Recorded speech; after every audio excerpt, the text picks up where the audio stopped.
우리 이 시간 서로를 축복하면서 나아갈까요? 평화 하나님의 평강이 서로를 좀 보시면서 손을 뻗어서 함께 축복하도록 하겠습니다.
예배를 받으실 주님께 은혜 하나님의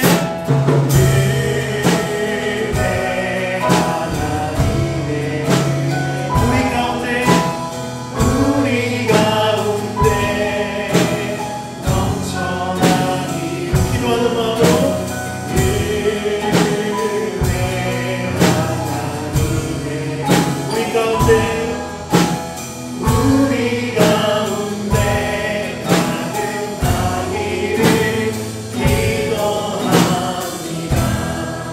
영광의 박수와 서로를 박수로 공유하도록 하겠습니다.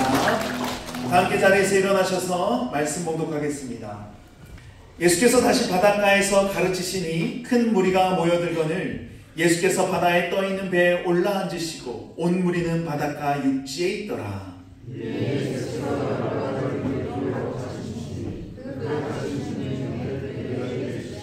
들으라, 씨를 뿌리는 자가 뿌리러 나가서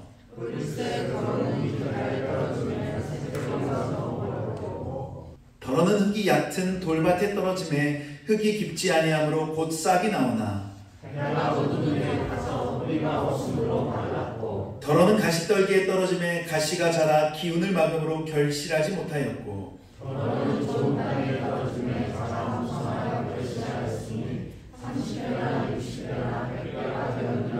함께요. 또 이르시되 들을 귀 있는 자는 들으라 하시니라. 아멘. 우리 앉으시면서 은혜를 사모합시다.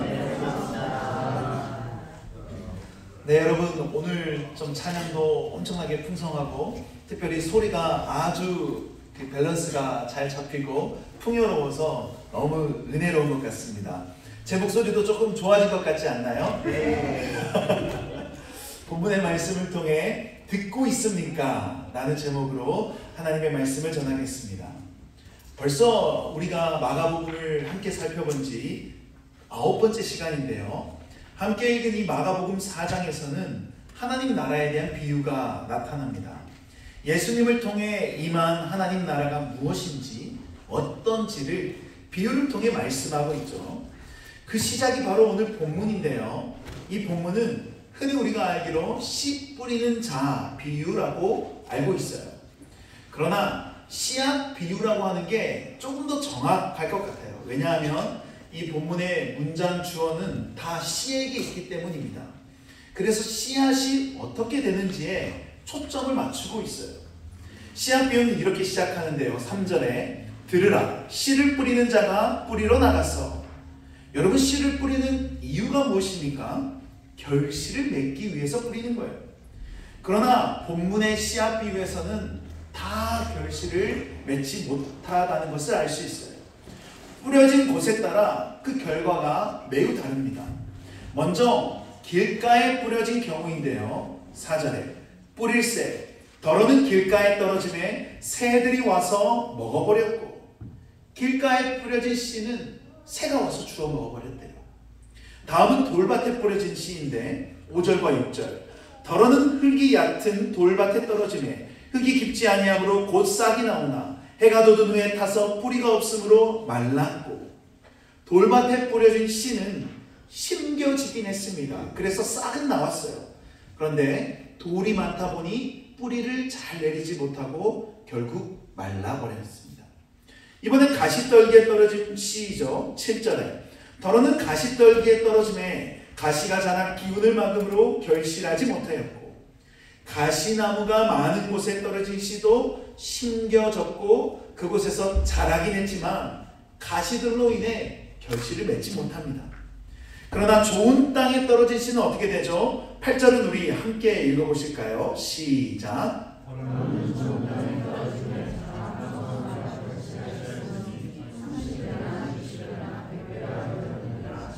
아멘. 좋은 땅에 떨어진 씨앗은 잘 자라서 무성하고 결실까지 맺게 돼요. 그 결실은 30배, 60배, 100배나 되죠. 당시 씨를 뿌리면 적게는 4-5배, 그리고 많게는 10배 정도 결실이 있었다고 하던데요. 그거에 비하면 훨씬 많은 결실을 맺게 됩니다. 이렇게 예수님께서 하나님 나라를 설명하시면서 이 비유를 말씀하셨는데 이게 무슨 의미일까요? 이 비유를 풀어주시면서 14절에 보면 뿌리는 자는 말씀을 뿌리는 것이라. 씨가 의미하는 것은 말씀이었던 것이죠. 그리고 이 말씀이 길가, 돌밭, 가시떨기, 좋은 밭에 뿌려졌다는 게 무엇을 의미하는지 하나하나 설명해 주세요. 먼저 길가에 뿌려진 씨에 대해서 같은 성경 그 내용이 기록된 누가복음에서 이렇게 말씀합니다. 8장 12절에 길가에 있다는 것은 말씀을 들은 자니 이에 마귀가 가서 그들이 믿어 구원을 얻지 못하게 하려고 말씀을 그 마음에서 빼앗는 것이요. 말씀을 듣긴 들었는데 그 말씀을 믿고 구원을 얻기 전에 마귀가 뺏어버린 거예요. 그 마음에서 뺏어버린 겁니다. 그러니까 하나님의 말씀이 선포되고 복음이 전해지긴 했지만 말씀이 심겨지지 못하고 아예 뺏겨버린 겁니다. 말씀을 사탄이 즉시 낚아채버린 것이죠. 새가 쪼듯이 말이죠. 길가에 뿌려진 자는 그러니까 말씀을 듣기는 듣지만 말씀을 빼앗겨서 심겨지지도 않은 사람들이에요. 길가는 잘 경작된 땅이나 밭과 다르게 사람들이 그냥 밟고 지나가고 가축들이 돌아다니는 곳으로 단단합니다. 씨가 잘 심겨지질 않고 아마도 그냥 길 위에 그 씨들은 방치되었을 거고 새들이 그걸 가만히 둘 리가 없죠. 마찬가지로 길가와 같은 사람들은 마음이 단단해서 말씀이 심겨지질 않고 뺏겨버려요. 말씀이 전해지는 소리를 듣기는 하지만 마음은 완전히 닫혀있고 전혀 다른 곳에 가 있는 사람들입니다. 다음으로 돌밭에 뿌려진 것은 무엇을 의미합니까? 8장 13절 한번 함께 읽어보실까요? 시작. 바위 위에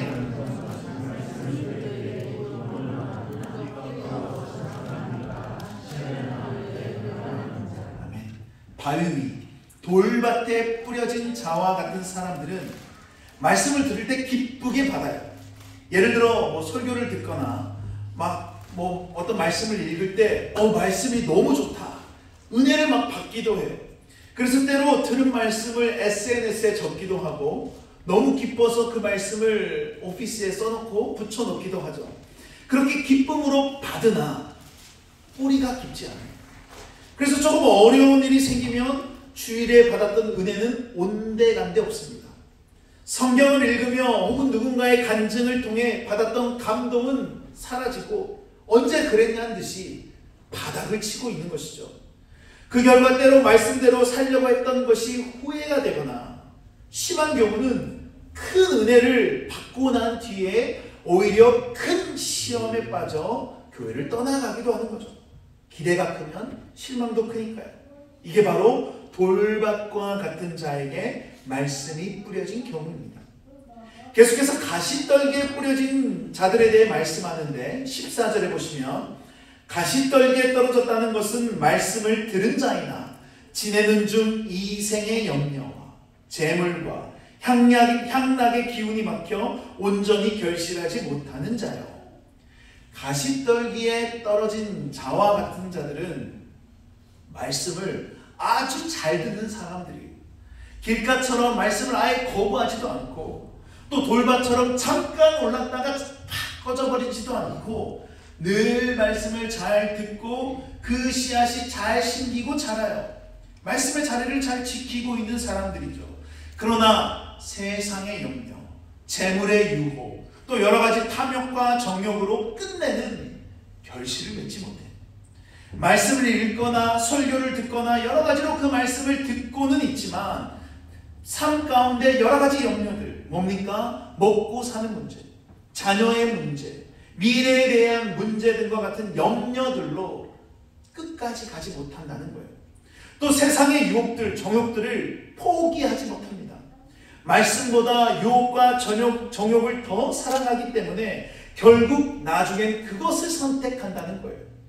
뿌려진 말씀이 잘 자라서 믿음의 길을 잘 걸어가는 것처럼 보이기는 하지만 가시들과 같은 염려와 정욕들로 그것을 뚫지는 못하고 결국에 열매를 보지 못합니다. 그러나 좋은 땅과 같은 자들은 어떻게 되냐면 15절, 좋은 땅에 있다는 것은 착하고 좋은 마음으로 말씀을 듣고 지키어 인내로 결실하는 자니라. 좋은 땅은 착하고 좋은 마음으로 말씀을 듣고 그 말씀을 끝까지 지켜서 인내함으로 좋은 결실을 맺게 되는 자예요. 이렇게 예수님께서 말씀하신 비유에서 씨앗은 하나님의 말씀이고 이 말씀이 각 사람들에게 뿌려진다는 것을 알 수 있습니다. 그러나 좋은 땅을 제외하고는 길가, 돌밭, 가시떨기에는 심기기도 하고 때로 잠깐 자라기도 하지만 결실을 맺지 못해요. 하나님 나라가 이와 같다는 거예요. 그런데 개인적으로 뭔가 좀 마음에 안 들어요. 누구는 좋은 땅이고 누구는 길가고 누구는 돌밭이고 가시떨기고. 그래서 질문이 하나 생깁니다. 아니 뿌리는 자가 좋은 땅에 잘 뿌리면 되지 왜 길가에 뿌립니까? 왜 가시나무에 뿌립니까? 왜 돌밭에 씨를 뿌리는 거예요? 좀 뿌리는 사람이 잘 뿌리면 되지 않습니까? 그러면 다 결실 맺고 너무 좋아요. 그런데 당시 경작할 때의 상황을 보면 지금처럼 땅을 갈아엎고 그리고 고랑과 이랑을 만들어서 그곳에 하나하나 씨앗을 심는 그런 농사법이 아니었어요. 유대 땅은 건기와 우기가 있었는데 그래서 우기 때 이른바 비가 내리기 시작하면 농사가 시작되는 거예요. 따라서 비가 내리기 전에 밭은 완전히 말라 척박한 곳이에요. 밭임을 알 수가 없습니다. 그냥 길가처럼 보이고 황량하죠. 그래서 비가 내리기 전에 소와 나귀의 뒤에 쟁기를 걸고 땅을 한번 갈아엎고 거기 이제 씨를 뿌리는데 그렇다 보니까 사람들이 다녔던 길가도 포함되기도 하고 또 건기나서 보이지 않았던 가시나무가 있는 곳에도 뿌려지는 거예요. 또 돌밭에도 마찬가지죠. 씨를 뿌리는 그 순간에는 이게 좋은 땅인지 아닌지 구별할 수가 없습니다. 이처럼 우리가 이 마가복음 1장에서 3장까지 살펴봤듯이 예수님께서 하나님 나라를 전하실 때도 마찬가지로 충실한 사람들, 착한 마음이 있는 사람들만 두고 전한 게 아니었죠.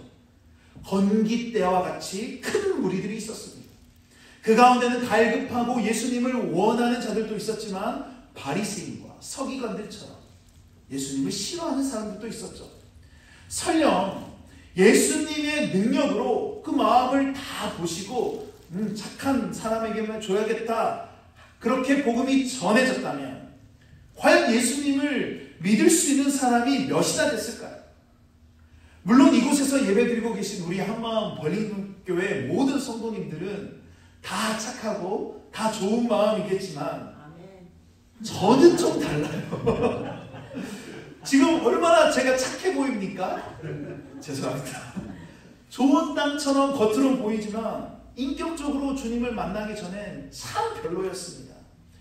따라서 선택적으로 착한 사람들, 좋은 사람들에게만 말씀이 전해졌다면 모든 인간이 다 악하고 부족하기에 아무도 말씀으로 결실을 맺을 수가 없었을 거예요. 그래서 좋은 땅에만 씨를 뿌린다라는 것은 안 맞는 이야기 같아요. 그렇다면 두 번째 방법이 있죠. 우리가 좋은 땅이 되면 되지 않을까요? 보통 이 씨앗 비유를 거기에 많이 적용을 해서 우리가 좋은 땅이 됩시다. 우리의 마음을 착하게 하고 부드럽게 합시다 라고 적용을 하기도 하죠. 착한 마음을 가지기 위해 열심히 노력하고 애쓰는 겁니다. 그렇게 우리가 스스로 좋은 밭이 되고 그래서 뿌리가 잘 내리고 자라서 결국 결실을 맺게 되는 거죠. 비유이기 때문에 다각도로 적용은 할 수는 있지만 여러분, 정말 우리가 좋은 밭이 될 수 있습니까? 땅은 스스로 좋은 땅이 될 수가 없어요. 딱딱한 우리 마음을 우리가 깬다는 것은 참 쉽지가 않은 거예요. 뿐만 아니라 우리 안에 있는 돌을 스스로 우리가 걸러내고 그리고 우리를 억누르고 유혹하는 가시들을 우리가 뚫고 간다는 것은 더더욱 어려운 일이죠. 우리 스스로 우리가 얼마나 척박한 땅인지 알기에 이것도 어려운 것 같습니다. 그러면 도대체 이 비유는 무엇을 말씀하는 걸까요? 뿌리는 자가 좋은 밭에 뿌려야 된다는 것도, 뿌림 당하는 밭이 좋은 밭이 되는 것도 다 안 된다면 이 비유의 의미는 무엇이냐는 거예요. 우리와 같은 고민을 예수님의 제자들도 똑같이 했던 것 같아요. 우리 본문 10절 한번 함께 읽어보실까요? 시작. 예수께서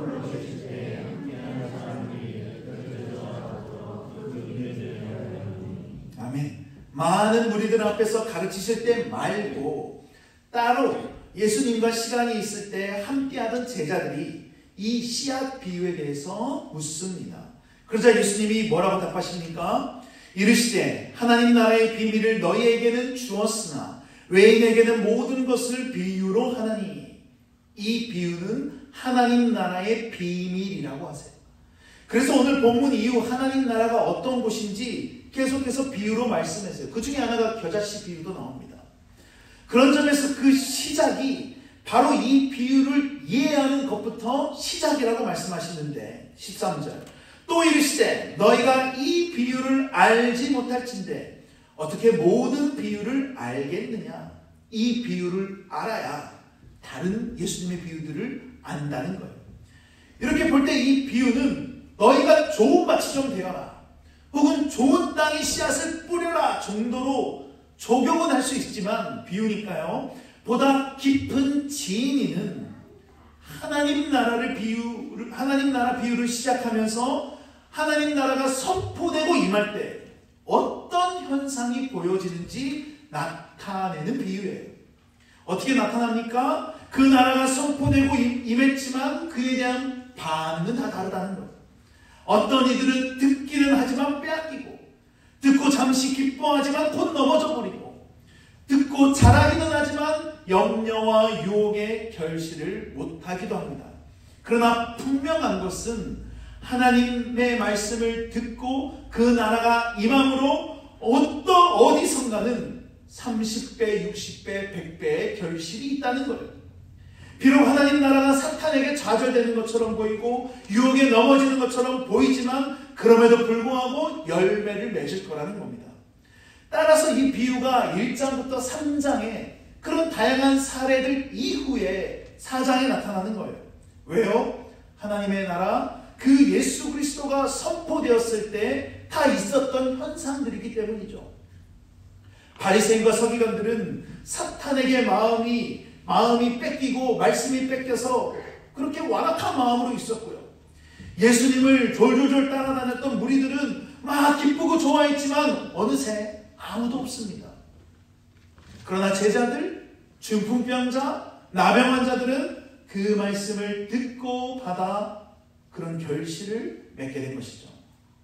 이처럼 이 비유는 1장부터 3장에 있었던 하나님의 나라가 임했을 때의 현상들, 그걸 리캡하면서 이후 하나님 나라를 이해하는 데 아주 중요하다는 것을 말씀해요. 그 중요한 점 한 가지를 말씀하는데 뭐냐면 들을 귀 있는 자는 들으라 라는 겁니다. 이것이 바로 좋은 땅이다 라는 거예요. 그래서 본문에서 계속 듣는 것과 관련된 표현이 반복돼요. 비유 시작인 3절 한번 보시면 들으라로 시작하죠. 9절 뭐라고 하십니까? 한번 함께 읽으실까요? 시작. 또 이르시되 들으라. 비유로 말씀하신 이유를 설명하는 12절에서도 듣기는 들어도 깨닫지 못하게 하여, 듣는 것이 반복됩니다. 비유를 해석하는 말씀에서도 다 듣다예요. 15절. 말씀이 길가에 뿌려졌다는 것은 이들을 가리킴이니 곧 말씀을 들었을 때. 16절. 또 이와 같이 돌밭에 뿌렸다는 것은 이들을 가리킴이니 곧 말씀을 들을 때. 18절. 또 어떤 이는 가시떨기에 뿌려진 자이니 이들은 말씀을 듣기는 하되. 마지막 20절은 함께 읽겠습니다. 시작. 좋은 땅에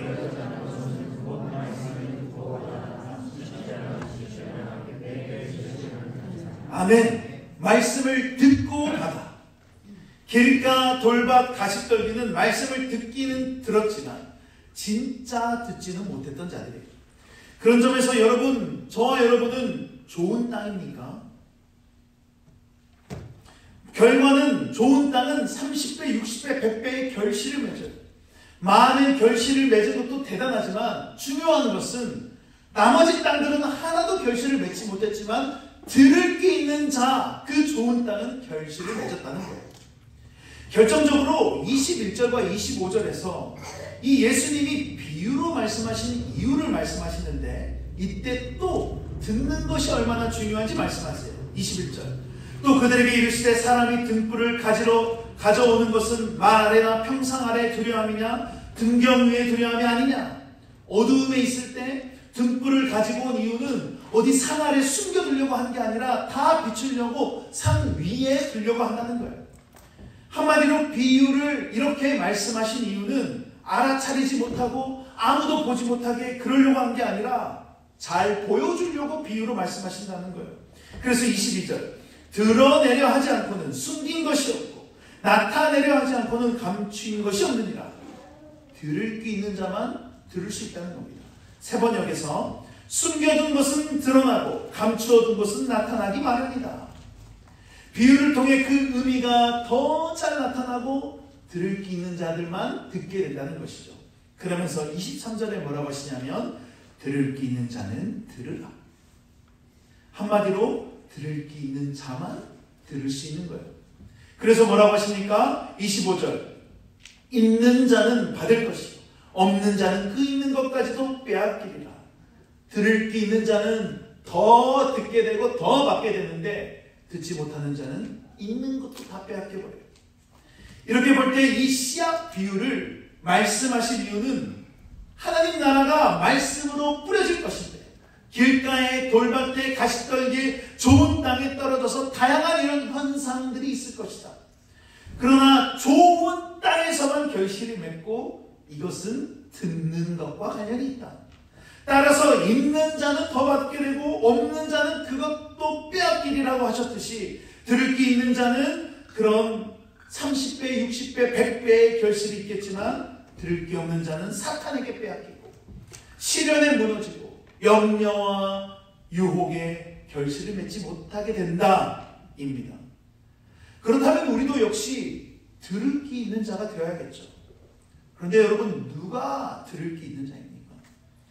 귀는 다 가지고 있지만, 그래서 지금 제 목소리를 다 듣고 계시지만 진짜 들을 귀는 누가 가질 수 있습니까? 마가복음 12장 29절 30절, 제가 29절 여러분 30절 읽겠습니다. 예수께서 대답하시되 첫째는 이것이니 이스라엘아 들으라. 주 곧 우리 하나님은 유일한 주시라. 내 마음을 다하고 목숨을 다하고 뜻을 다하고 힘을 다하고 아멘. 이스라엘아 들으라. 마음과 목숨과 뜻과 힘을 다하여 하나님을 사랑하라. 들을 게 있는 자는 예수님을 사랑하는 자가 들을 게 있는 자입니다. 신약뿐입니까? 구약에서도 신명기 이스라엘아 들으라. 우리 하나님 여호와는 오직 유일한 여호와시니 너는 마음을 다하고 뜻을 다하고 힘을 다하여 내 하나님 여호와를 사랑하라. 그 하나님이 예수님을 사랑하신다고 하늘에서 말씀하시고 그것도 들으라고 또 말씀하세요. 마가복음 9장 7절 함께 읽겠습니다. 시작. 마침 구름이 와서 구름 속에서 소리가 나되 이는 내 사랑하는 하나님이 이처럼 들을 귀 있는 자가 되는 것은 예수님을 사랑하는 자예요. 여러분, 우리가 마트에서 계산하려고 줄 서 있거나 혹은 사랑하는 사람이나 가족과 함께 레스토랑에서 밥을 먹으면서 옆 테이블에 귀를 기울입니까? 계산하려고 줄 서서 주변 사람들이 무슨 말을 하나 심각하게 받아들입니까? 아니죠. 그러나 사랑하면 어떻죠? 그 사람의 모든 소리에 귀를 기울여요. 남녀 관계에서 사랑하는 사람이 앞에 있다면 듣고 싶지 않아도 그 사람이 하는 얘기를 다 듣고 기억합니다. 부모와 자녀도 사랑하는 사이이기에 똑같아요. 부모는 사랑하는 자녀의 소리에 온갖 신경이 다 가 있어서 숨소리만 듣고도 상태를 알아요. 자녀들도 마찬가지죠. 엄마 뱃속에서 있다가 세상에 방금 나온 아이는 시력이 없어요. 그때는 볼 수가 없습니다. 그런데 엄마를 알아봐요. 왜요? 엄마 소리가 들리니까요. 뱃속에서 엄마 소리를 듣고 엄마인 것을 안 것 때문입니다. 하지만 바리새인이나 서기관들은 예수님을 사랑하지 않았으니 그렇게 가르침을 듣고 들어도 곡해하고 트집을 잡고 왜곡했죠. 무리들은 예수님에게 관심이 없고 자신들의 만족과 이익에만 그걸 더 사랑하니까 예수님의 말씀이 좋아서 따라다니는 것처럼 보이지만 그냥 그 정도까지였던 겁니다. 그래서 요한복음 14장에 뭐라고 합니까? 나를 사랑하지 아니하는 자는 내 말을 지키지 아니하나니 너희가 듣는 말은 내 말이 아니요 나를 보내신 아버지의 말씀이니라. 예수님을 사랑하지 않는 자는 예수님의 말을 듣지 않는 자예요. 사랑하는 것과 듣는 것을 연결시켜서 말씀하고 있죠. 이처럼 예수님을 사랑하는 자들은 예수님에게 귀를 기울이고 예수님에게 듣습니다. 왜요? 들을 귀가 있기 때문이에요. 본문의 좋은 땅이 바로 제자들 아닙니까? 그래서 예수님께 제자들이 질문도 했던 거예요. 들었으니까요. 주님, 아니 그때 그 말씀하셨던 비유가 무슨 의미입니까? 들을 귀가 있으니 질문도 할 수 있습니다. 사랑하는 주님이 말씀하셨기 때문이죠. 여러분, 저와 여러분은 길가, 돌반, 가시떨기입니까? 아니면 좋은 땅입니까? 저와 여러분은 들을 귀가 있습니까? 다르게 표현하면 여러분 예수님을 사랑하십니까? 그래서 그분에게 귀를 기울이고 계십니까? 좋은 땅처럼 말이죠. 혹시 예수님의 말씀이 물리적으로 소리로는 들리지만 거기까지라서 다 빼앗겨버리는 길가 같지 않습니까? 아니면 말씀을 신선하다 생각하고 기뻐하고 좋아하긴 하지만 잠깐의 어려움과 시련에 넘어져버리는 돌밭은 아니신가요? 혹은 가시떨기처럼 말씀을 듣고 잘하는 것처럼 보이지만 염려들로 유혹들로 결국 결실을 맺지 못하고 있지는 않습니까? 우리는 예수님을 사랑함으로 들을 귀 있는 자가 되어야 합니다. 아멘인가요? 그런데 우리가 어떻게 예수님을 사랑할 수 있습니까? 주님이 먼저 우리를 사랑하셨기에 그게 가능하다는 거예요. 그 사랑을 안다면 우리도 사랑할 수 있고 가능하고 들을 귀 있는 자가 된다는 거예요. 한 이야기만 마무리하고 말씀을 마무리하겠습니다. 지난번에 제가 아프리카를 한 2달 정도 혼자 여행했었다고 했죠. 그때 있었던 일인데요. 탄자니아라는 곳에서 말라위로 가는 길이었어요. 이 아프리카에서는 현지인들이 타는 버스는 너무 위험하고 시간이 오래 걸려서 관광객들은 거의 안 탑니다. 그 가는 과정 중에서도 갑자기 경찰이 세워놓고 신분증을 다 검사해요. 막 미리국자들이 많이 있으니까요. 그때 저는 이제 한국 여권을 보고 바로 그냥 다시 타라고 했는데 딱 소말리아에서 온 3명만 몸수색, 짐수색 다 하더라고요. 그렇게 버스를 한 12시간 정도 타고 내려갔는데 밤 11시, 12시 정도가 돼서 겨우 그 말라위 이 국경에 도착했습니다. 근데 국경 문이 그 시간에는 당연히 다 퇴근하고 없으니까 더 이상 못 가고 내일 아침에 열면 들어가야 된대요. 도착하니까 거의 대부분의 현지 사람들은 버스에서 나와서 그 근처 숙소로 갔어요. 알아보니까 하루에 우리 그 한국 돈으로 한 10,000원 정도? 그 정도면 잘 수 있었는데 어차피 뭐 새벽 시간이 거의 다 됐고 아침 6시면 문을 여니까 그냥 버스에서 자야겠다 하고 그냥 그 버스에서 잤어요. 저랑 그 소말리아 3명 친구들하고 버스에 4명밖에 없었습니다. 그리고 아침이 됐는데 몸이 너무너무 아픈 거예요. 머리가 막 깨질 것 같고 계속 토하고 막 설사하고 막 열이 막 부글부글 끓고 온몸이 쑤시고 진짜 죽을 것 같더라고요. 아 진짜 이러다 내가 죽겠구나, 아니 내가 죽어가고 있구나 이렇게 생각했습니다. 근데 거기는 국경이라 아무것도 없어요. 나중에 알고 보니까 말라리아에 걸렸던 거예요. 아프리카 말라리아는 그 아프리카에 있는 병원에 가면 금방 치료됩니다. 뭐 주사 맞고 한 3, 4일 있고 약 먹고 하면 괜찮아져요. 그런데 그 병원이 수도에만 있어요. 수도에만. 그래서 여건이 그렇게 좋지 않으니까 막 그 멀리서 이렇게 사는 분들이 말라리아 때문에 죽는 것이죠. 그때 버스에서 잘 자서 그 말라리아 모기에 물린 건지 아니면 제가 지난번에 그 추장 있는 곳에 갔다고 했죠. 얘기했었나요? 네. 그때 물린 건지 모르겠지만 아무튼 상태가 말이 아니었습니다. 그냥 죽어가고 있었어요. 다시 12시간을 탄자니아로 돌아갈 수도 없고 어떻게 해서든 말라위 수도 릴롱게라는 곳인데 그곳으로 가야 병원에 가서 치료받을 수 있는 상황이었습니다. 수도까지도 한 3-4시간 걸려요.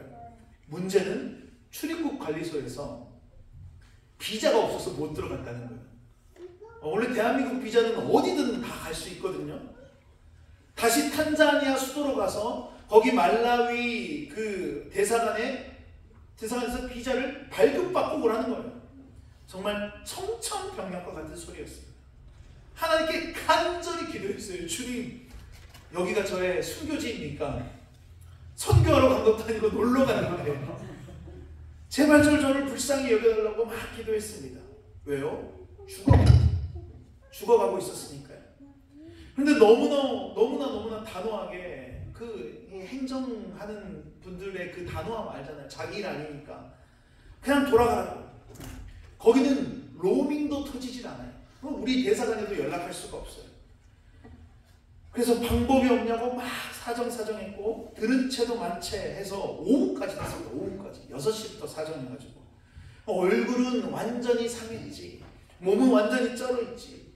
그래서 제가 제발 좀 도와달라고, 여기 누구 그러면 아무나 좀 만나게 해달라고 하니까 한 사람에게 데려다 주더라고요. 그 사람은 출입국 관리 그 소장이었어요. 거기서 제일 높은 사람이었던 거죠. 잠은 버스에서 자서 초췌하고 온몸에서 막 찌든 내가 나고 말라리아 걸려서 몸은 죽어가고 있으니 몰골이 어떻겠어요. 제가 그때부터 저의 사정을 막 설명했습니다. 제발 나 좀 살려달라고. 죽어가고 있다. 나 말라리아에 걸린 것 같다. 어떻게 12시간 걸려서 돌아가냐. 여기 병원이 없는 거 알지 않냐. 탄자니아까지 가다가 내가 죽으면 어떡하냐. 막 이랬습니다. 한참을 그래서 저에 대해서 이것저것, 그거는 아무나 이렇게 들여보낼 수 없으니까 물어보고 고민하더니 레터를 한 장 써줬어요.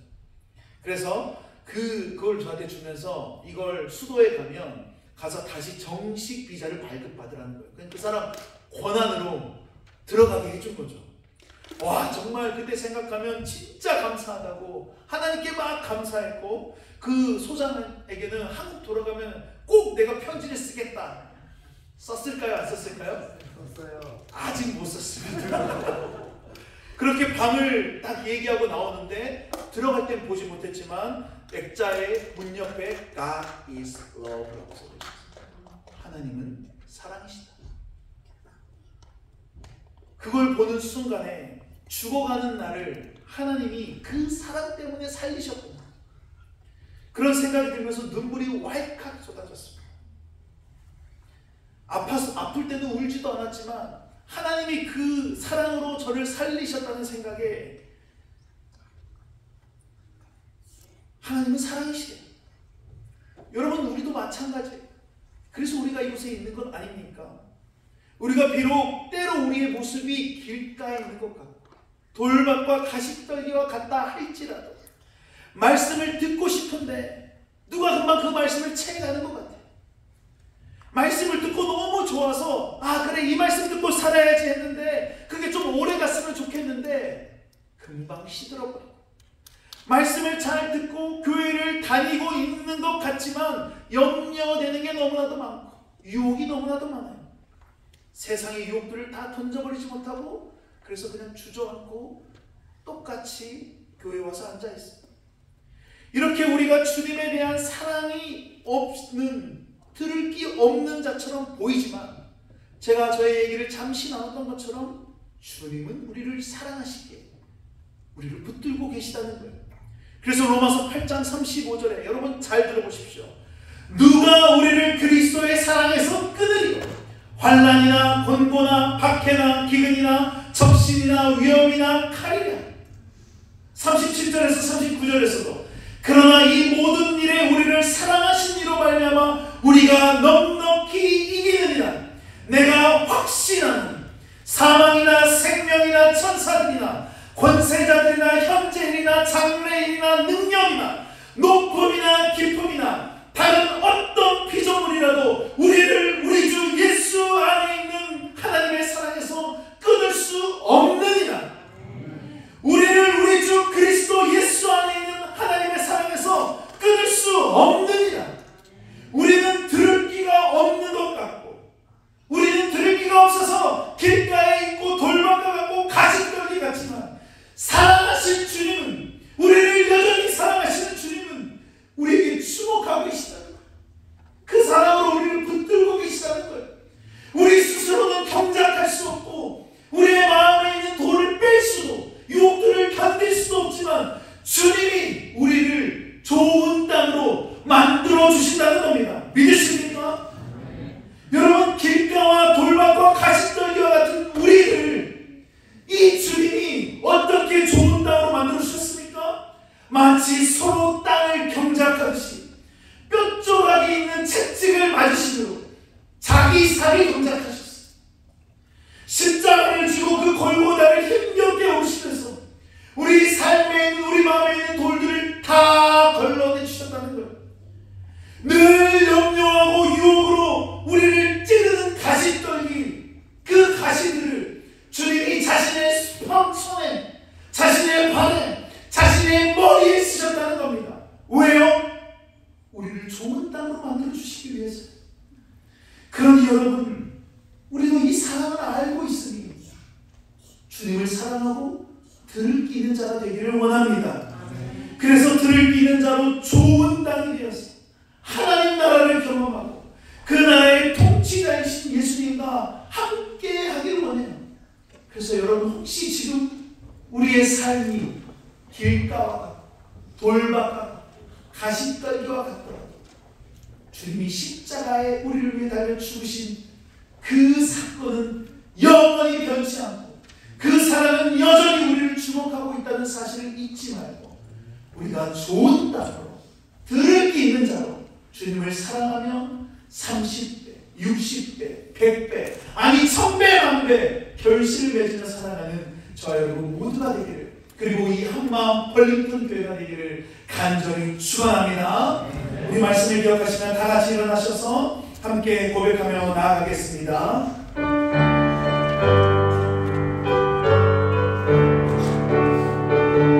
그크신 하나님의 사랑, 그크신 하나님, 말로 나 형용 못하네. 저 높고 높은 별을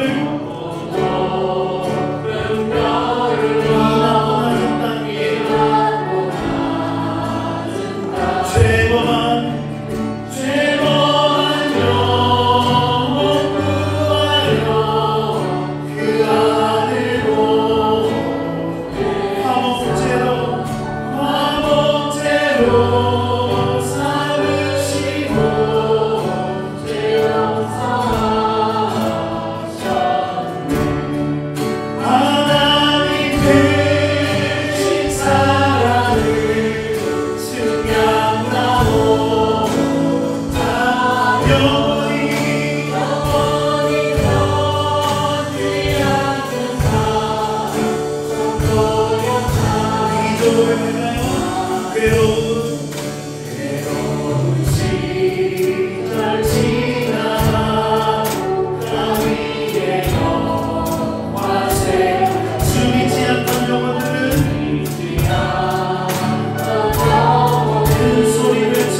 고백합시다. 나 무엇과도 주님을 바꾸지 않으리. 다른 어떤 은혜 구하지 않으리. 오직 주님만이 내 삶에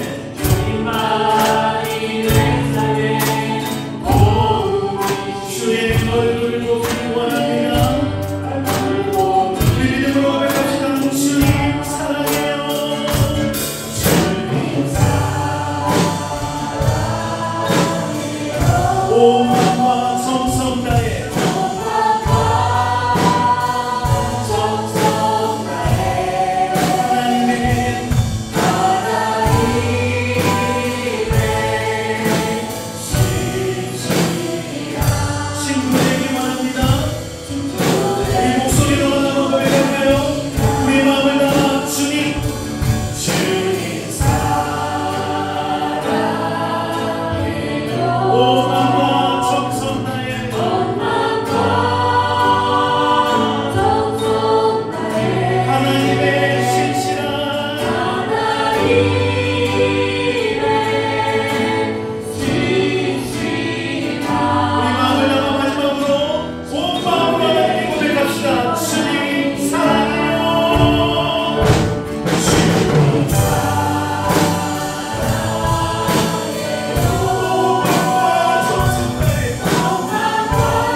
우리 주님이 여러분에게 주셨던 사랑을 한번 생각해 보십시오. 제가 저의 이야기를 잠시 나눴지만 그건 저에게만 있는 일이 아니었습니다. 분명 우리 주님이 여러분의 삶 가운데서도 그 사랑을 보여주셨을 거예요. 그 사랑을 다시 한번 떠올려 봅시다.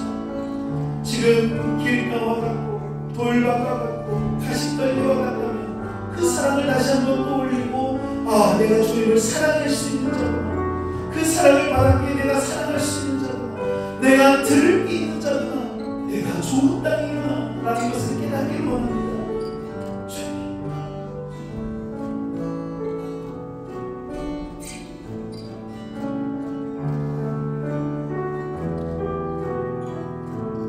기도하시겠습니다. 사랑의 하나님, 감사합니다. 하나님, 우리의 삶이 가시떨기와 같고 돌밭과 같고 길가에 떨어진 것 같아서 주님의 사랑과 그 말씀이 사탄에게 빼앗기는 것 같고 잠깐 기뻤으나 다시 시련으로 찾아오고 우리 삶의 염려와 유혹들을 이겨내지 못하고 결실을 맺지 못한 것 같습니다. 그래서 주님, 저희가 좋은 땅이 아닌 것 같아요. 하오나 주님이 우리에게 보여주셨던 사랑으로 인하여 우리가 주님을 사랑할 수 있고 우리가 들을 게 있는 자가 되고, 그래서 좋은 땅이라고 하셨사오니 하나님, 이 믿음을 끝까지 잘 붙들고 나아갈 수 있도록 하나님 도와주옵소서. 아멘. 아버지 하나님, 주님의 귀한 자녀들의 삶에 있는 모든 돌들을 제하여 주시고 굳은 마음, 완악한 마음을 다시 경작하여 주시고 모든 가시떨기와 같은 염려와 유혹들을 사라지게 하여 주시옵소서. 그래서 아버지 하나님, 정말 하나님 나라를 맛보고 하나님 나라의 자녀로 나아가는 주의 자녀들 될 수 있도록 하나님 도와주시옵소서. 아버지, 이들의 삶에 그런 은혜가 있게 하실 줄 믿습니다. 특별히 아버지, 여러가지 문제들로, 건강의 문제, 관계의 문제, 아버지 삶의 문제, 자녀의 문제, 여러가지 문제들을 말 못할 일들로 괴로워하고 있는 자들이 있다면 하나님, 그런 것들로 인해 좋은 땅이 아니라고 생각한다면 그들의 삶의 그 가시들과 돌들을 다 걷어주셨어. 아버지, 좋은 땅으로 주의 말씀과 사랑이 잘 심겨져 결실 맺도록 도와주시옵소서. 매일매일 베푸시는 주님의 보살핌 없이는 단 한순간도 살아갈 수 없는 저희를 불쌍히 여기시고 우리의 삶이 늘 주님 은혜 아래 거하는 삶 되게 하옵소서. 그 은혜에 감사하여 주의 헌금과 11조와 여러가지 제목의 감사의 예물과 구제와 선교의 예물에 우리의 온 마음과 정성을 담아 주님께 올려드립니다. 주시니도 여호와시여 거두시니도 여호와시라는 이 믿음의 고백을 기쁘게 받아 주옵소서. 간절히 원하옵기는 이 예물이 사용되는 곳곳마다 하나님의 영광이 드러나게 하시고 하늘의 뜻이 이 땅에 이루어지게 하여 주시옵소서. 여러가지 사정으로 드리지 못한 이들이 있다면 그들의 모든 상황과 마음을 아시는 주께서 하늘의 위로와 평안함을 허락하여 주시고 그들의 삶이 거룩한 산제사가 되도록 인도하여 주옵소서. 주의 자녀들이 물질 같은 것으로 어려움 당하지 않도록 긍휼을 베풀어 주시옵소서. 이 남은 하루도 주 안에서 평안한 하루 되게 하시고 밤마다 꿈에서 주님 만나는 은혜를 허락하시고 눈 떠서 주님과 동행하는 좋은 땅 되게 하여 주시옵소서. 여호와는 내게 복을 주시고 너를 지키시기를 원하며 여호와는 그의 얼굴을 내게 비추사 은혜 베푸시기를 원하며 여호와는 그 얼굴을 내게로 향하여 드사 평강 주시기를 원하노라. 이제는 우리 주 예수 그리스도의 은혜와 하나님 아버지의 사랑과 성령의 교통하심이 주를 사랑함으로 그 사랑을 알고 믿음으로 들을 게 있는 자가 되어 좋은 땅이 되기를 원하는 이곳에 있는 모든 주의 자녀들 머리 위에 이들의 가정과 저 밖에 주를 모르고 있는 길가와 돌밭과 가시떨기와 같은 자들 머리 위에 조국 대한민국과 이 땅 미국과 이 모든 교회들 위에 이제부터 영원까지 항상 함께 있을지어다. 아멘.